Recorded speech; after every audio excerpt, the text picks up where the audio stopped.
एका गावात सुदामा नावाचा एक गरीब ब्राह्मण राहत होता.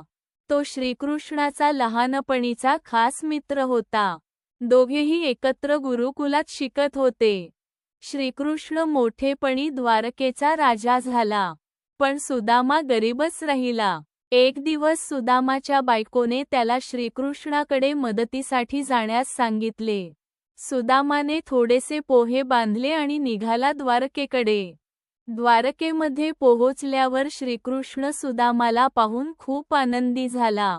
त्याने सुदामाला मिठी मारली, त्याचे पाय धुतले आणि प्रेमाने विचारपूस केली.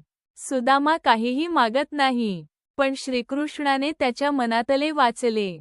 परत येताना सुदामाला आपल्या झोपडीऐवजी सुंदर महाल दिसला.